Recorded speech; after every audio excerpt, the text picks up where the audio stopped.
Hello, and welcome back to the More Money Podcast. This is episode 270, and I'm your host, Jessica Morehouse. Welcome back to the show. I'm excited about this episode. This is one that everyone needs to listen to, so make sure to listen, share it, tell people about it, because it's on a super important topic that I haven't really, I feel like, dived super deep into, or if I have talked about this topic, it's been a while. It has been a very long time since I have. So this episode is going to be all about protecting yourself, your loved ones, your family members, by having the proper protection in place, which is talking about life insurance, disability insurance, critical illness insurance, things that I think are usually at the bottom of our to-do lists. And a lot of us probably don't even think if, really assess, are we properly protected? Because I know when I, used to be an employee, I never thought about insurance because I'm like, oh no, I think I've got some protection through work. And most likely you do, but it's important to know, how are you protected? How much? And is it enough?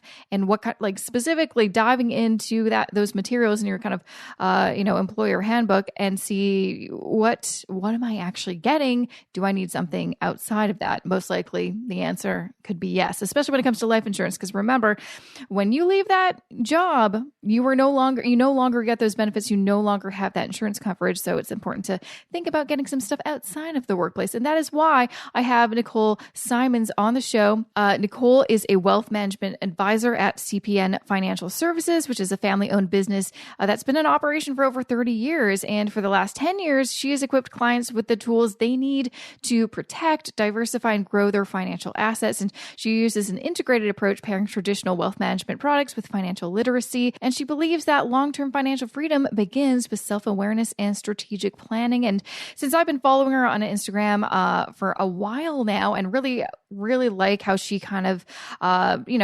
shares really useful information. And also she really knows her stuff when it comes to insurance. I knew she'd be the perfect guest for this topic. So very excited to have Nicole on the show. Before I dive into that interview with Nicole, just have a few words I would like to share about this episode's podcast sponsor. This episode of the More Money Podcast is supported by Coast Capital Savings. To mark this year's recent International Women's Day, it has never been more important to celebrate the incredible women in our lives and to show our support for all women while also addressing the startling impacts of COVID-19. That's why the More Money Podcast is partnering with Coast Capital Savings on their Keep Her on the Map campaign to shed light on the disproportionate impacts the pandemic has had on women. But more than that, to rally support for women-led businesses and provide resources for all women who have felt the impact of COVID-19. So with that, I encourage you to lean into your purchasing power and support women-owned businesses. I've shared a few of my favorite businesses on my social media channels, so do the same to spread the awareness and put your dollars where your values are. To learn more about how to support women-owned businesses or to find resources for women who have experienced impacts to their physical, mental, or financial well-being, visit coastcapitalsavings.com/keepheronthemap. Once again, that's coastcapitalsavings.com/keepheronthemap. Welcome to the More Money Podcast, Nicole. I'm so excited to have you on. I've been following you on social media for a while, so it's a pleasure to have you on the show finally. Yes, it's amazing. I'm so happy to be here today. Yay! So tell me a little bit about yourself. So you are a wealth management advisor at CPN Financial Services, a family-owned business in operation for over 30 years. That's pretty cool. So tell me a little bit about your background. How did you kind of get into the world of finance? And part of the reason I started following you on social media is I really like your content and how passionate you are about helping others and teaching others about personal finance. So tell me a little bit, how did you get into this kind of world? Yeah, well, like you mentioned, I work, with my family and my family business. I was kind of, I guess you could say, lucky enough to be somewhat born into this with my dad. It all goes back to my dad. My dad, was an investment and insurance broker when I was a kid. And it was important for him to create a legacy, for his family. So he started his own financial firm and named it CPN Financial Services. So the CPN actually stands for Colin, Peter, and Nicole. So I am the N in CPN Financial, which is pretty cool when I think about it now. Yeah, that's pretty cool. Yeah. So he started that like over 30 years ago. And, my siblings and I were all doing different things. definitely when I was growing up, I wouldn't say finance was my, first occupation that I had in mind. I worked in the corporate world for many years, downtown Toronto.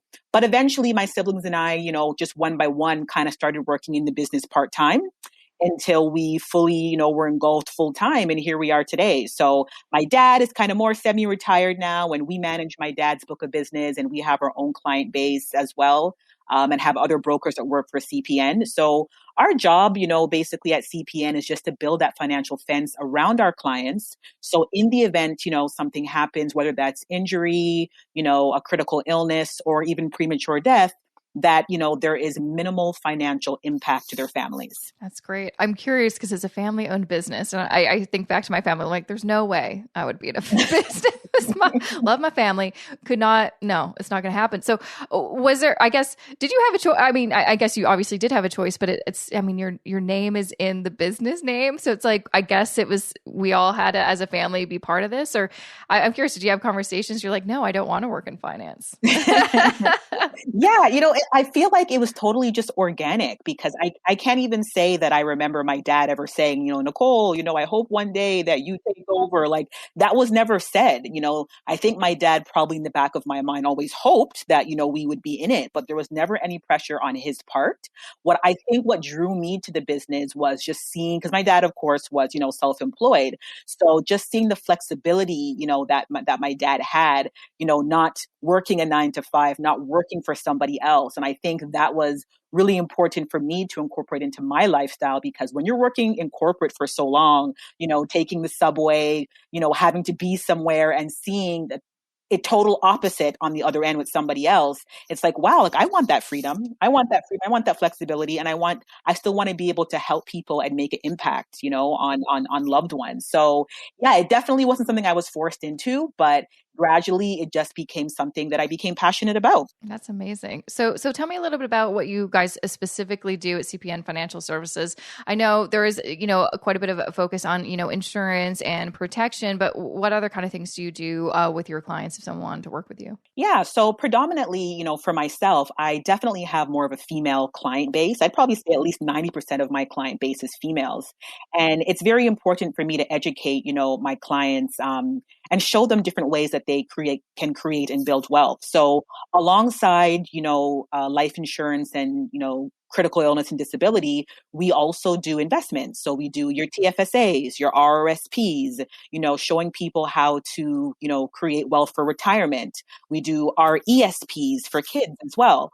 And then for people, for example, who, let's say, want to invest, but, they don't have the capital to do so, we provide opportunities for leveraging. So leverage loans to get people into investing. We also have other brokers that are proficient in mortgages, real estate. So we do everything.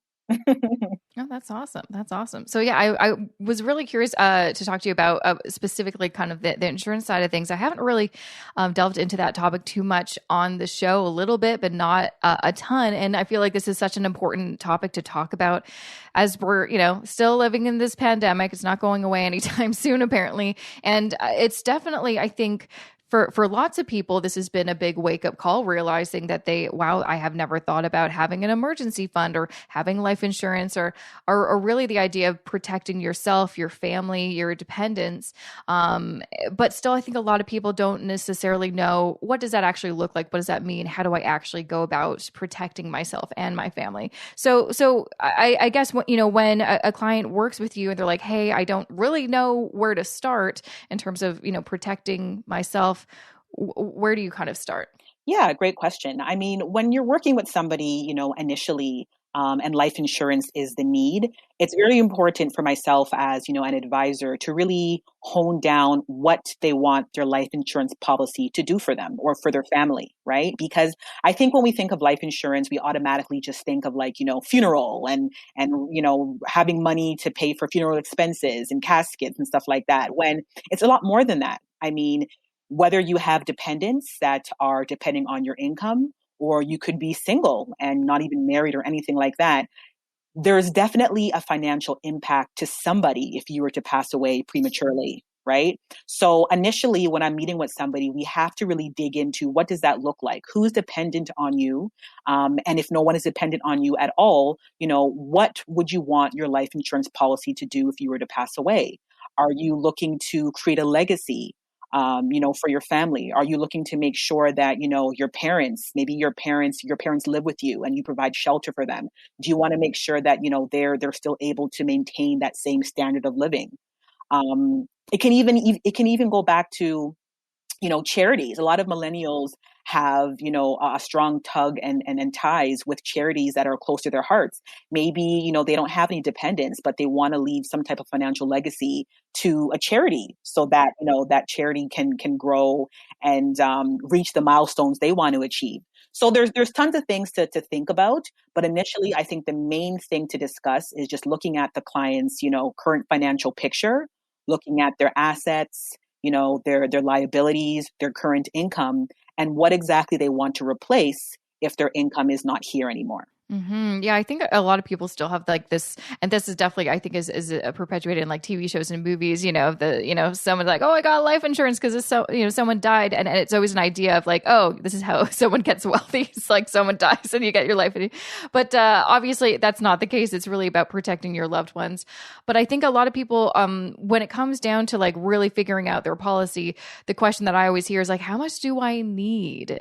Like, how do you actually kind of determine?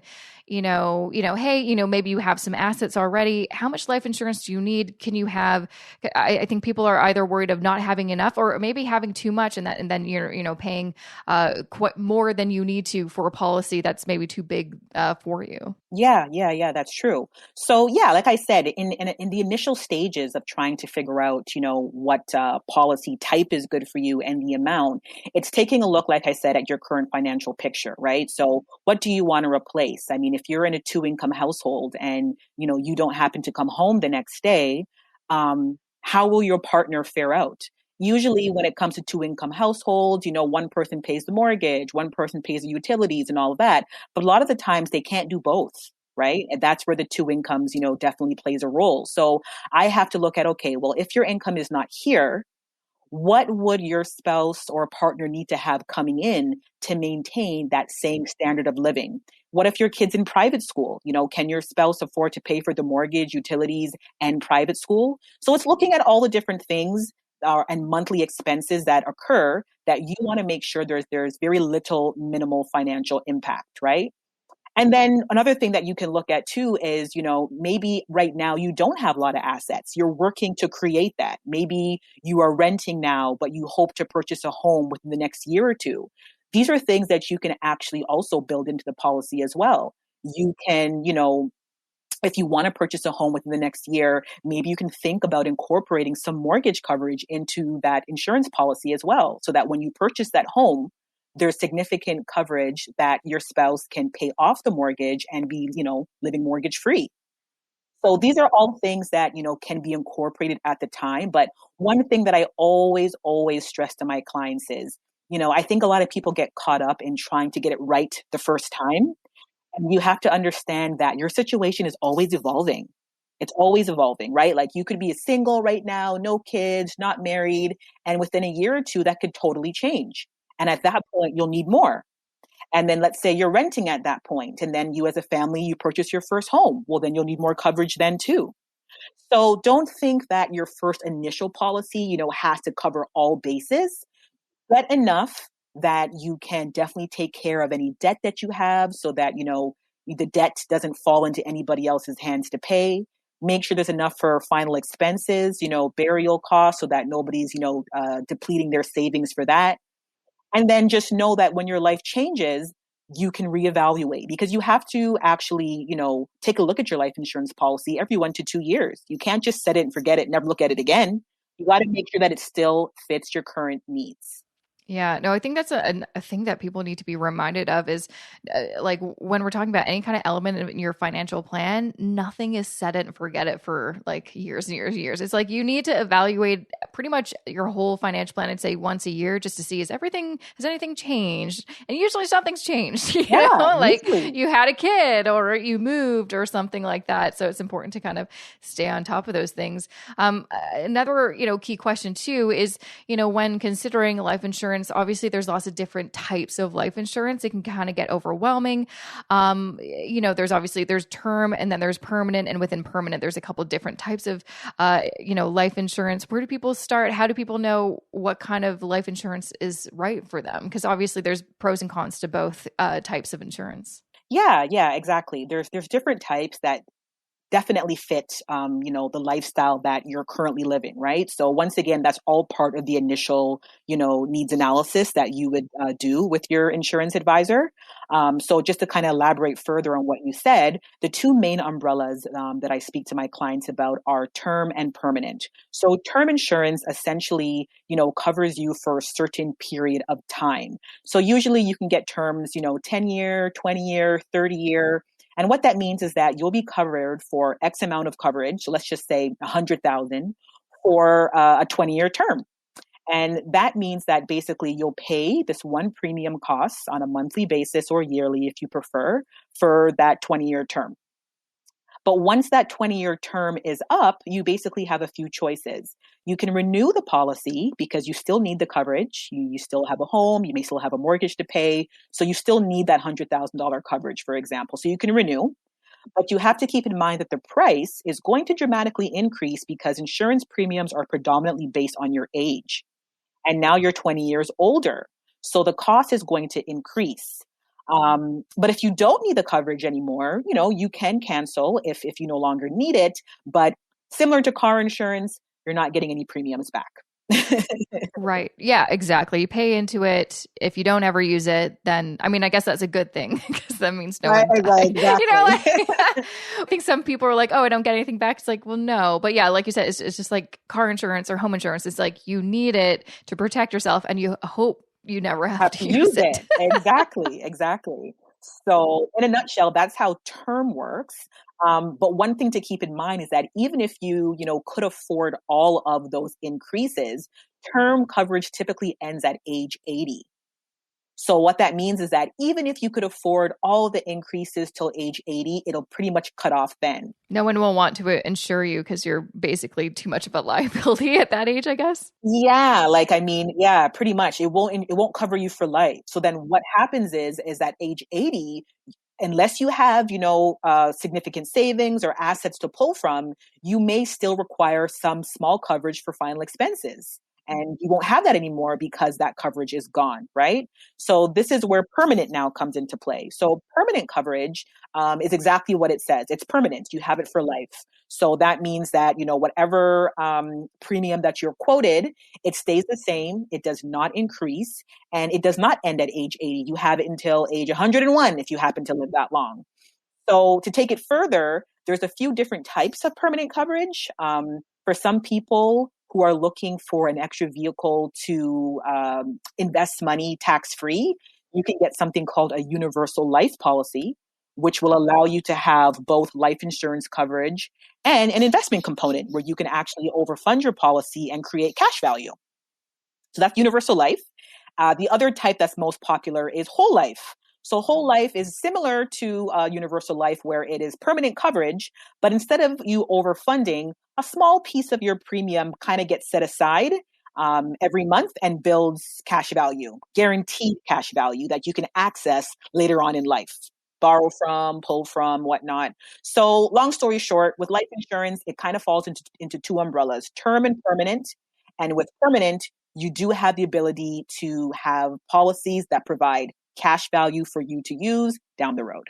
Mm-hmm. No, one thing that I've been seeing, because I think a lot of people also aren't sure necessarily who needs to be covered. Let's say you're single, you don't have any debt, you don't have any dependents. Does it make sense to have a life insurance policy? I know you mentioned, well, maybe if you want to leave a legacy to a charity, that might be one reason. But I think maybe it's not as necessary as if you did have dependents or a family, right? Yeah, absolutely. Well, I'm a big life insurance advocate. So Yeah. I will battle anybody that tells me that they don't need it because, a lot of millennials right now who don't have kids and fresh out of school, of course, they're going to be thinking, yeah, like life insurance. What do I need that for? I don't have a family, right? Because that's what kind of comes to mind at first. But what you do have is student loans. What you do have is debt, right? And at the end of the day, that will fall into somebody else's hands, most likely your parents if you were to pass away prematurely. So even though that family might not have started yet, there is still debt that you could be carrying right now that if you were to pass away, somebody will have to pay off, number one. Number two, if you're young and a millennial, you might think, okay, besides that, I don't have any debt. Nicole, I didn't go to school. Do I still need it? Well, yeah, you need to understand that, like I said before, insurance premiums, once again, are predominantly based on your age. So if you're 21 years old right now, you are young, you are healthy, and if you love a good bargain, then it is time to get your life insurance policy now because the rates will be extremely low. You have to understand that the longer you put it off, the premiums will rise and you start to see a significant jump when you get into your 40s, right? So if you can get a life insurance policy at the age of 20, 21, or under the age of 25, you're locking in that rate for life. So you don't have to worry about getting something later on and it costing you a lot of money at that time. And I guess there's also the component of, even if you just want to get like a small term policy, then that could cover your funeral expenses if you were to go, sooner rather than later. And you don't want to, put that burden on like, your parents or something to put all those funeral, expenses. I know, like, for instance, I just feel like in the past several years, in Canada and the US, I see so many people doing like GoFundMe things to pay for just funeral expenses because maybe the person who, passed away didn't have any life insurance. And, this, I just don't, I'm like, this is just kind of crazy that we have to do like a fundraiser in order to pay for this. Like, it doesn't make any sense to me. Yeah, it's really sad. GoFundMe has kind of become that little substitute for life insurance, which sucks because people feel that that is like the way to go. And GoFundMe definitely has, its place in the world for raising money, but it is not a substitute for life insurance. I mean, I think one other thing that people get caught up on is the price. They think of life insurance as another bill they don't want to pay. But life insurance, especially when you're young, is really inexpensive. I mean, the cost for your Tim Hortons coffee or tea is literally the cost you'd be paying per day for a life insurance policy. Very, very, very, inexpensive, especially with term, right? Because when you're younger, you don't maybe you haven't secured a full-time job yet, you're part-time. Term typically is the way to go. You can get a decent amount of coverage, for maybe $20 or less for in a lot of cases. And like I said, as your life continues to change, you will revisit that situation. And if permanent, plays a role or plays a need, you can always convert your term coverage to permanent down the road. Now, one thing I've seen with a few people is they have policies, like say they're a parent, they have a policy on their children or like their baby or something like that. That doesn't quite make sense to me. Have you ever come across anything like that? Or what are your kind of thoughts on like having it makes sense when you have a policy for yourself, but having a policy on somebody else, especially someone younger, does that make sense? Absolutely. Absolutely. I'm a big advocate for insurance for kids as well. And I'll explain a few reasons why. So once again, just like I just said a minute ago, the premium obviously will be significantly cheap on, a baby or a child because, they're super young, right? So not only is it super affordable to insure your kids, but, as a mother, which I am as well, you don't want to think about, the mortality of, your child, right? That's not a subject that you want to think about. But unfortunately, it is a reality that, it could happen. And you want to make sure that you're prepared for that financially, because think about it. Besides the cost of, funeral costs and whatnot, if your child happens to pass away suddenly due to cancer or any type of illness, best believe you're not working for a while.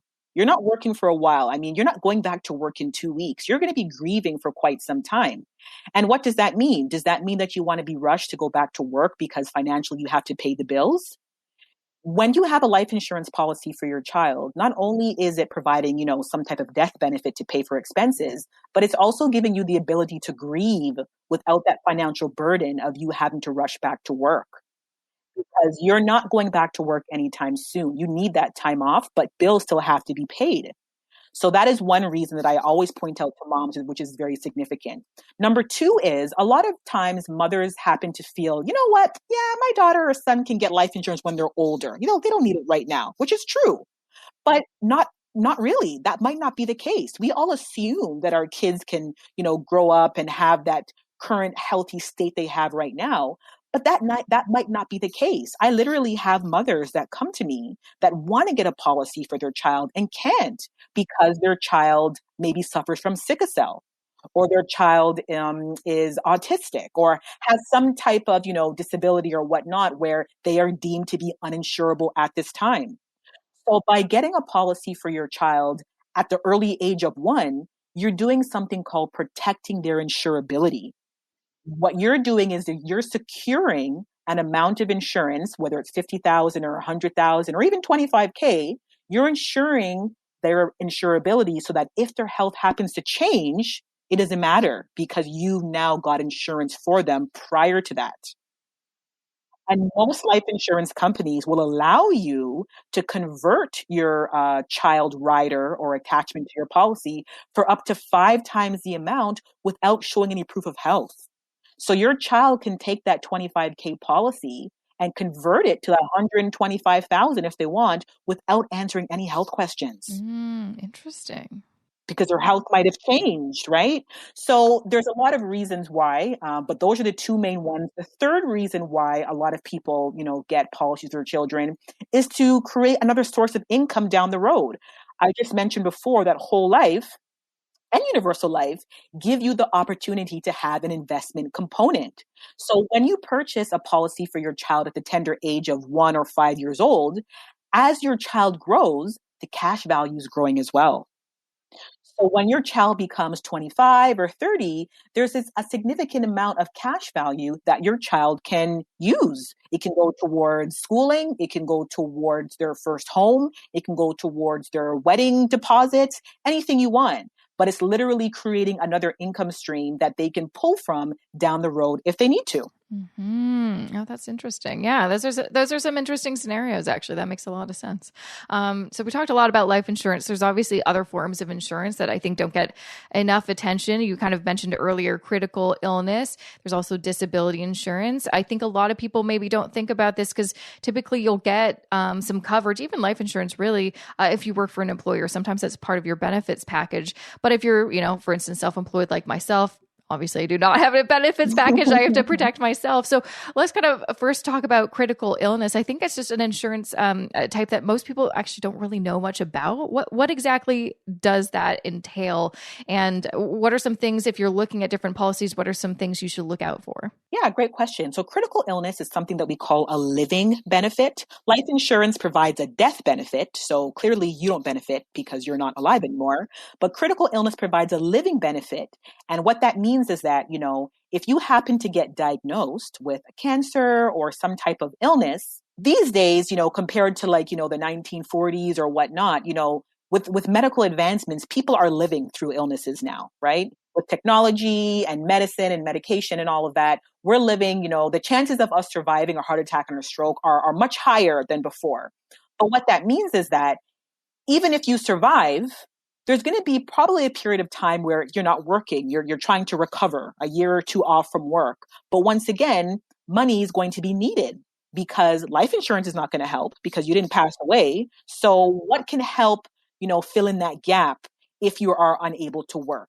So a critical illness policy is something that you can get where it has a list of illnesses, usually around 20 to 25, depending on the company, but it will cover you in the event you are diagnosed with a critical illness. Now, it has to be an illness defined within your policy, and you have to survive typically for at least 30 days. So from diagnosis, as long as you survive 30 days, you will get a lump sum payout for you to do whatever you wish. So some people say, okay, well, Nicole, well, what will I do with that money? Like, what would I need it for? Well, plenty of things. Once again, you may not be working. So it can be paying your car payments, your mortgage, your rent, any monthly expenses that, you are unable to pay. It can take care of that. A lot of people are also under the misconception that the government, or OHIP, covers all treatment. And that's not the case. There's tons of cancer treatments that people have to pay out of pocket for and end up liquidating their entire savings just to get treatment.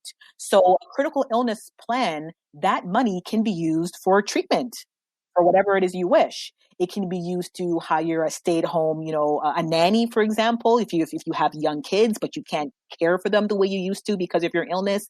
It can hire in-care help, whatever you want. There's no stipulations. I'm just giving you a couple, things that people use the money for, but it's a great, coverage to have to add to your financial plan, because a critical illness will bring financial hardship onto your family. And once again, this type of lump sum payment will help mitigate that risk. Mm-hmm. I'm curious, because of COVID, I'm assuming obviously that's probably not part of any kind of critical illness policy. But do you think in the future, because, so many scientists have said, pandemics are going to become kind of a lot more popular in the future. Do you think that's going to be kind of part of the equation in the future? Just speculating. I'm just kind of curious. What are your thoughts on that?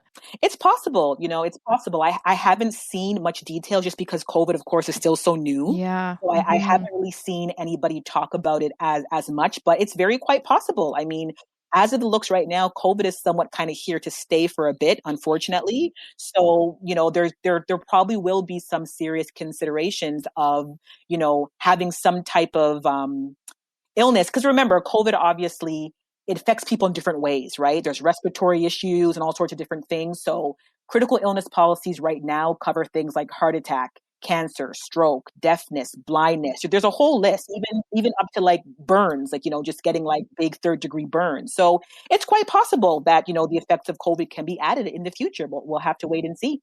We'll have to see. Yeah. Well, you mentioned, every policy is obviously different. It'll have a list of things. There's if you fall into that category, then you get the payout. But have you seen people that have had a policy and they get something outside of that list and then they don't get any coverage? I think that's probably a big worry that some people may have. Yeah. So it hasn't really happened with me per se, but I definitely have seen stories before that people have maybe gotten some type of illness that doesn't quite qualify. For example, a lot of critical illness policies have a early detection benefit that's included. So for example, stage 1 breast cancer. If breast cancer is caught early enough, it's not really deemed to be critical because, with surgeries and whatnot, and depending on where it is in your breast, it can be surgically removed and, you could be good. So for example, stage 1 breast cancer, is not included, but in most policies, it is included as an early detection benefit where they will upfront you some of the money, not the entire thing, but they will give you some of the money upfront if you happen to get that type of illness that is not in their eyes deemed as critical. So there are a list of illnesses that are not deemed critical that if you get them, I think maybe even stage 1 prostate might even be in there as well, that they'll upfront you some of the money, but not the entire thing. So there are definite cases where, you happen to get something that doesn't fall in line, but that just falls back onto you reading your policy and just understanding if it's not in there, it's not going to pay. Mm-hmm. And I guess a good thing to do is also look at your family history to see what are some potential diseases that may crop up to make sure that they're on the list just in case. Yeah. And all of that is basically, looked at in the beginning in the underwriting process, because when you're filling out an application for life insurance and critical illness, family history questions are asked, right? So it does ask, has your mother, brother, father, sister, do they suffer from any hereditary disease or illnesses? So you will have to disclose those things in an insurance application anyways. Mm-hmm. Okay, good to know. And the last kind of protection that I want to discuss is disability. And again, a lot of people, I think, don't think to maybe get a policy on that. Because, if they're an employee, they may be covered at work. But, again, if you're not an employee or maybe, I always tell people it's you need to really look at the coverage you're getting from your employer to see if it's enough. Sometimes it's not, because most people don't really look through their benefits package, or maybe they do at the beginning of their, when they started there and then never again. So it's really important to make sure, are you properly covered, especially the life insurance component. I know so many people are oh, no, I'm covered from work. I'm well, number one, if you leave that job, you're no longer covered. Number two, how much are you covered covered? Because sometimes those policies are tiny from your work, like $100,000 that won't even cover your mortgage. Exactly. So Exactly. that's important. But the disability part, can you explain what does disability coverage or insurance cover exactly? Or what could it cover? Yeah, so disability coverage, I think you brought up a very good point, in regards to if you're self-employed and even if you're an employer or employee, should I say, because what it does is it allows you to protect your income or a portion of your income if you are unable to do the duties of your job. So for self-employed people like, myself and you, it's something like you really need to have because obviously our hands, whatever you use to do your job, as a self-employed person, that's how you make your money. And if you can't walk or you can't use your hands or whatever it is that you need to work, that's a serious thing because your bills need to be paid. So a disability policy will look at your income and it will basically guarantee that the company will give you a portion of your income. So not the entire thing, but a portion of your income in the event you are unable to do the duties of your job, you're under a physician's care, and you're not working elsewhere. So what that means is that, if I, happen to be going for a jog or whatnot, and I happen to, let's say, break my leg or something like that, and that affects my job where I'm unable to do something that pertains to my work, of course, I can submit a claim, basically. And from there, once that claim process goes through, I will start to receive payments of XYZ amount that I signed up for. And that will help supplement my income. And the duration of how long I'll get the payment for will be tied back to what I signed up for. Because when you get a disability policy, you can determine from the very beginning, how much you want to get up to a certain amount. How long? 2 years, 5 years? What if you're, kind of critically disabled where you can never work again? You can get policies that will literally pay you out till age 65. So there's all different types. So it's really about just looking at the possibilities with your insurance advisor, going over what your income looks like on a year basis. Take a look at what your monthly expenses are, even, your business overhead expenses are. What do you pay for? Do you pay for rent for a studio? Do you have equipment that you pay monthly for? Looking at all those things, tallying them up, and getting an idea of how much you need to have to make sure you stay afloat. I feel like so many people listening, and myself included, are like, I need to take a look at all of my policies and see what's going on. I feel like there's never been a more critical time in the world to really make sure that you're properly protected. Before I let you go, Nicole, because you shared so much good stuff, so much important stuff that people need to know, what are some other key things you want listeners to know about protecting themselves, that they may have never really thought about? Well, like you just said, this is a very critical time where a lot of us kind of have that downtime to take a look at things. Prior to COVID, we were so busy, so on the go, never really having time to look at our policies and our work coverage. And my word of advice would just be to, if you don't have anything in place right now, start looking at some of the things that we spoke about today in this conversation. Start looking at, if you were unable to work or, if you didn't make it home tomorrow, take a look at how the ones around you would be financially impacted and start having a conversation, with somebody like myself or your trusted advisor on ways to kind of build that fence, right? I think, and I'm sure you can attest to this now, that the emergency fund has never had more of a place than right now, with COVID, because COVID kind of showed people that, they really didn't have a backup. They really didn't have a backup. And I think it's important, especially for my women out there, to look at their finances. A lot of people are working from home now. There's no bus fare being used. There's no subway, no TTC. What are you doing with that money? What are you doing with that money? Where can you allocate that money so that your cash reserve can be built, right? This doesn't mean that you just have extra money to spend frivolously. You need to make sure that, any extra money that you can save, you look at it as a learning lesson and put that money away in an emergency fund. Set up some type of automatic savings even, or automatic withdrawal from your bank account where diligently on a biweekly or monthly basis, money is coming out to set yourself up. You have to pay yourself first. you have to pay. I'm very big on that. You have to pay yourself first. So if the funds are available to you, take a look at how you can save. Take a look at how you can put some of that money towards risk management. So critical illness, life insurance, disability, and, just make sure that these are things you start thinking about now, because when you put it off, and I see this all the time because I have clients that come to me in their 60s and 70s, they wish they could pay what you guys are paying. They wish that they could get the premiums that you guys could get now. They all say the same thing. If I had known, if I had known, if I had known. So this is your wake up call to know that, you're young, you're healthy, and your health can change at any point in time, especially with COVID. You could go to a friend's house tomorrow for a small gathering thinking you were safe and come home with something you didn't want. So you need to make sure that things are in place so that if something, because remember, when something happens, you can't get it then. It's too late. You have to think of life insurance, for example, like a parachute. If you don't have it when you need it, you're never going to need it again. Yeah. Yeah, absolutely. Lots of food for thought. Thanks so much. Where can people find more information about you and CPN Financial Services? For sure. So gladly, you guys can check out CPN Financial at our website. So www.cpnfinancial.com. And you can follow me on Instagram. My name on Instagram is Advisor on the Go.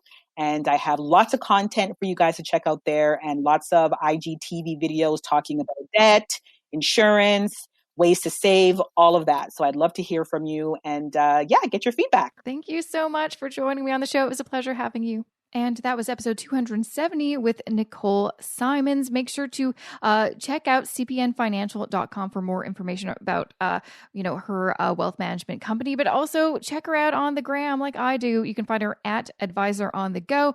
Also, you can find her on Facebook, facebook.com/Nicole Simons CPN is where you can find that. Of course, I'm going to include all of these links in one easy place in the podcast show notes on my website. Go to jessicamorehouse.com/270. That's where you can find the show notes for this episode. You can find show notes for every episode in existence by just going to jessicamorehouse.com/whatever the number of that episode is, or just go to jessicamorehouse.com/podcast.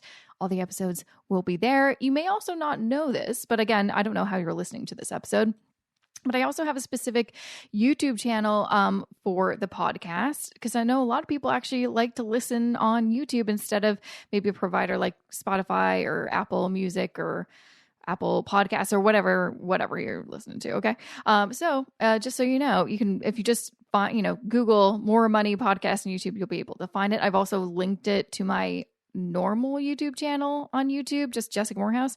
So yeah, anyways, I've got lots of things to share, but let's not get ahead of ourselves. I have a few words I want to share about this episode's podcast sponsor, then I'll be right back with you with some very important things to share. This episode of the More Money Podcast is supported by Coast Capital Savings. Did you know that the pandemic could set women back as much as half a decade? Yeah.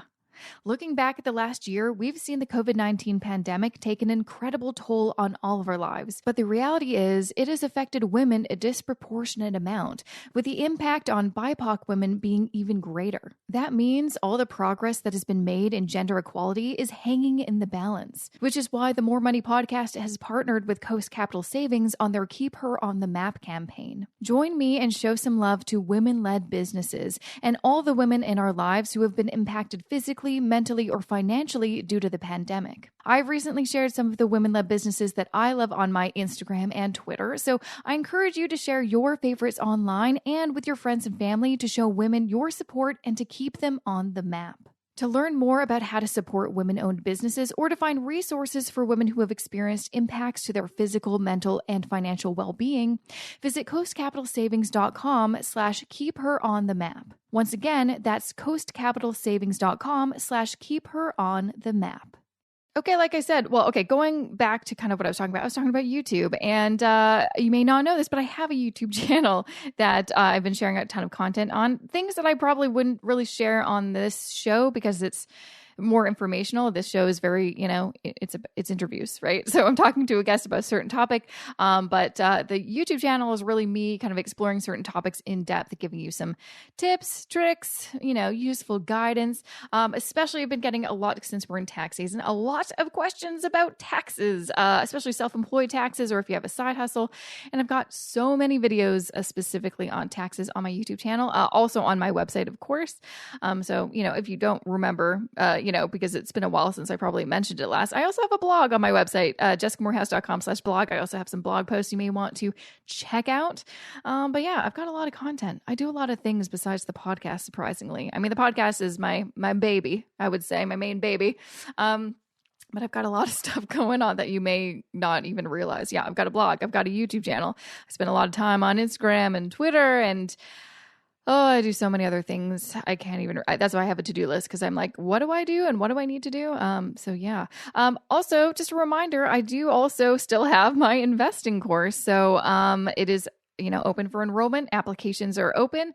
If you just go to, you can go to just like the main page of my website, jessicamorehouse.com, and you can find it right there.